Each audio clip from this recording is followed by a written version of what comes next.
એકતાનગર પાસે આવેલ વાગડિયા ગામ પાસે આવેલ નર્મદા નદીની વચ્ચે આવેલ નાનકડા ટાપુ પર ફસાયેલ 4 શ્રમિકોના એસઓયુ પરિવારના કર્મયોગીઓ દ્વારા સૂઝબૂઝથી અને 2 કલાકની જહેમત બાદ સફળતાપૂર્વક બચાવી લેવાયા છે।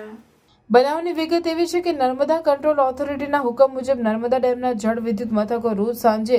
ચાલુ કરીને નર્મદા નદીમાં પાણી છોડાય છે અને આ અંગે વારંવાર કાંઠા વિસ્તારમાં અગમચેતી દાખવવા સૂચનાઓ પણ આપવામાં આવી છે। તેમ છતાં સાંજે એક ખાનગી હોટેલના બાંધકામ સાથે જોડાયેલ 4 શ્રમિકો એક સંજય પાસવાન, રણજીત પાસવાન, સચિન પાસવાન, ઇસ્માઇલ શેખ નર્મદા નદીનો પટ ખાલી હોય વચ્ચેના ભાગમાં ગયા, જે બાદ સાંજે 6 કલાકની આસપાસ જળ વિદ્યુત મથકો શરૂ થતા તેનું પાણી નદીમાં આવ્યું। દરમિયાન વચ્ચે આવેલ ટાપુની આસપાસ જળ સપાટી વધી જતા તમામ 4 શ્રમિકો ટાપુ પર ફસાઈ ગયા। આ દરમિયાન એકતા ક્રુઝ સંચાલક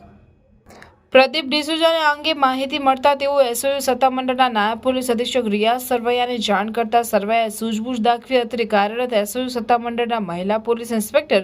એનઆર ગોહિલ અને રિવર રાફ્ટિંગના મેનેજર વિનોદકુમાર સૈનીને જાણ કરાતા સૈનીની સાથે મહાવીર નેગી, મુકેશ રાણા, મનીષ રાણા, અંકિત રાણા, પૂરન નેગી અને રાકેશ દાસ કે જેઓ નિષ્ણાંત તરવૈયા હોય લાઈફ જેકેટ સહિતના બચાવના સાધનો અને બોટ લઈને નદી વચ્ચે આવેલ ટાપુ પાસે પહોંચીને અંધારામાં 2 કલાકની જહેમત બાદ તમામ 4 લોકોને સહી સલામત બહાર ખસેડ્યા હતા। ઉલ્લેખનીય છે કે 20 દિવસ પહેલાથી નર્મદા કંટ્રોલ ઓથોરિટીના આદેશ મુજબ નર્મદા ડેમના જળ વિદ્યુત મથકોનું સંચાલન કરી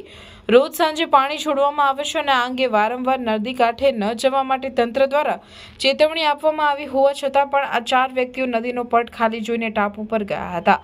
એસઓયુ તંત્રના કર્મયોગીઓ હંમેશા લોકોની મદદ માટે તત્પર હોય છે, જેથી તુરંત બચાવ કામગીરી હાથ ધરીને તમામને સહી સલામત બચાવી લેવાયા છે। સફળ બચાવ કામગીરી બાદ બચાવ કામગીરી કરનાર તમામ કર્મયોગીને એસઓયુ સત્તામંડળના ઉચ્ચ અધિકારીઓએ તમામ કર્મયોગીઓની કામગીરીને બિરદાવી અભિનંદન પાઠવ્યા હતા।